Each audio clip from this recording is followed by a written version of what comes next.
Tam siek na miesto. Na miesto tam siek. Neverнули nikto. Ja bol v plenu, nevidel na cesta nejakého. Как хочу жить, лучше до тюрьмы на Slovensko. Много там устávаjú, nezaberajú, и там гниjú. No ja подумал, že надо убежать. Keď хочу жить, надо убежать.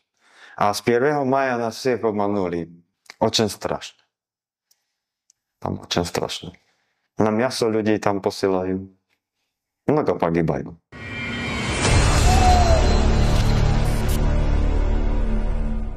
Зовут Галайчик Ярослав, 02-02-89. Словакия, деревня, Бежовце. Даю согласение на запись. До сентября работал в Британии в складе грузчиком. Как туриста 1 января прилетел в Москву, покатался и пошел в военкомат. Подписать контракт за гражданство, быстро деньги заработать на год, контракт, а поехать в Сибирь жить. Хочу в лес. Už od civilizácie ďaleko odísť. No, taký sen som mal. Už som v Európu prešiel, poturistoval. I v Kostarike bol, v Peru.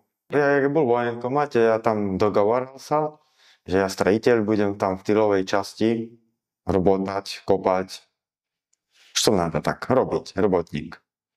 A z 1. maja nás всех обманули. Tak bolo do 1. maja.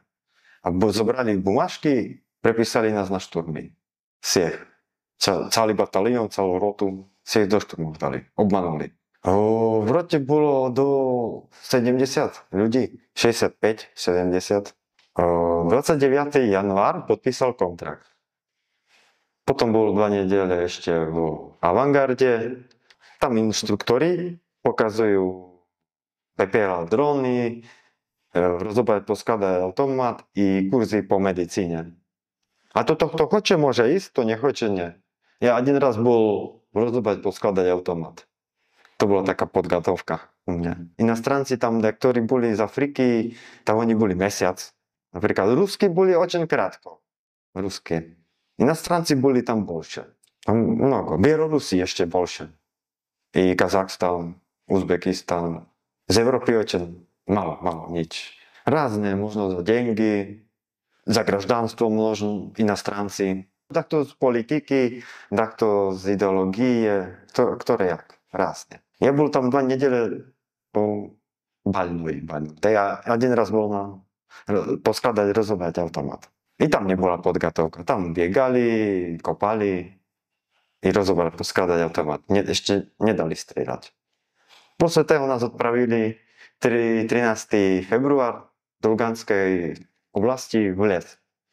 Криминает, район такой криминает. Что вы знали о войне в Украине? Z ruskej propagandy. Oni говорят, že tu nacisti, že tu plocho, nacisti, tak. Ja bol v plenu, nevidel nacista nejakého. To prvý raz сказали po 1.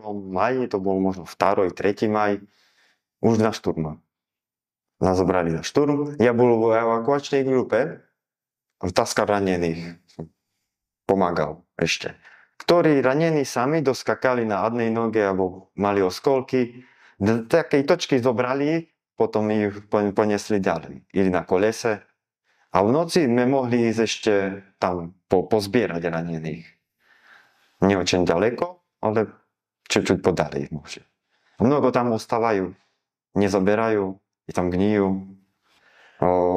Posle niego bol polegón, tam nás naučili strieľať. Prvý raz ja tam strieľal na polegóne i jeden raz granát prosiť dali. Posle toho nás dali na 2. šturm. A ja od toho šturmu sa odkázali, ešte 10 ľudí možno odkázali sa od šturmu. A tam siek na miesto. Na miesto tam siek.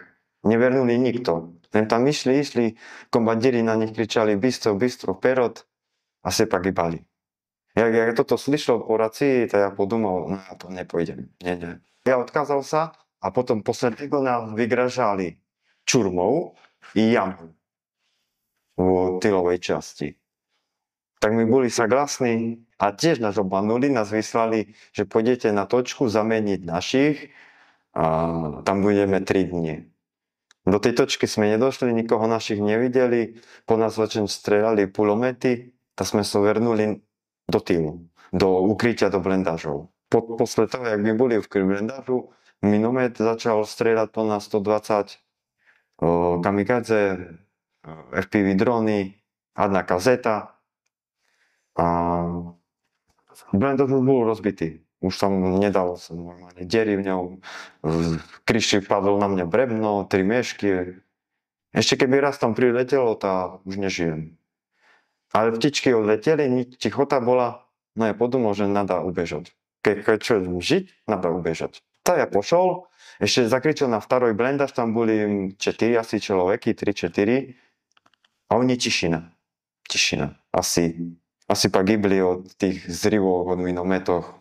No, bežal z toho rozbitého blendáža cez minné pole. Po doroge podúmal, že ja potieral sa. No, a ja uvidel najbližšiu lesoposádku a ešte ptička začala letať. Tak išiel bystro k lesoposádke a slyšel ukrajinskú movu. Brosil automat i zakričal ja Jaroslav, Slovak. No, a už som sa vzdal v plen. Tak nás zobrali. Очень хорошо, dali покушать еду, все, каву, чай. Очень хорошо. Я удивлен. Нормальные люди, как друзья мои. Сколько ваших погибло? Ну, очень много. Ale také grupky посылали, по 4 человека. Так, очень много погибало. Ну, то есть с тех, сколько я говорил, 70 человек, да, было? Сколько их осталось живых?